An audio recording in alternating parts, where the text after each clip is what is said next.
Hello' everyone, মোৰ আন এটা মিনি ব্লগলৈ আপোনালোকক স্বাগতম জনালোঁ। আজি ভাইটিৰ লগত পাছবেলাটো ওলাই আহিছিলোঁ। আমি এনেকৈ বহুত দিনেই ওলাই অহা হোৱা নাছিল। চ' আজি ফুৰিম আৰু ভালকৈ খানা খাম বুলিয়ে ওলাই আহিলোঁ। ফুলবোৰ দেখিছেনে বাৰু, ইমান ধুনীয়া লাগিছে ন? ৰাস্তাটো দেখি চাগে কিছুমানে চিনি পাইছেই। এতিয়ালৈকেতো আপোনালোকে ভালকেই জানিলে যে চাহ নহ'লে যে একদমেই নহয় মোৰ। চ' প্ৰথমতে একদম মজাছে একাপ চাহ খাই ল'লোঁ, লগতো কিবা এটা খালোঁ বাৰু।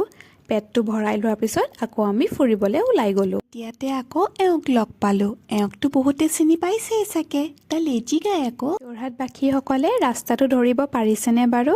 নিমাতী ঘাট ফালে গৈছিলোঁ। আবেলি টাইমটোত এই ৰাস্তাটোত যাবলৈ বৰ ভাল লাগে আৰু অলপ ঠাণ্ডা ঠাণ্ডা ভাৱ নিচিনাও লাগিছিল। গৈ থাকি বহুতেই ভাল লাগিছিল।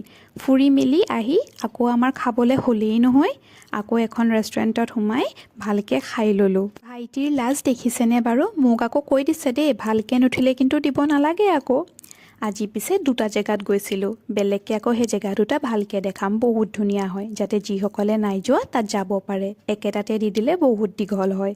আমি খাই বৈ ওলাই আহি মিঠা পান এটা ল'লোঁ। তাৰপিছত ঘৰলৈ ঘূৰি আহিলোঁ। আজিলৈ তেন্তে আহিছোঁ, বাই।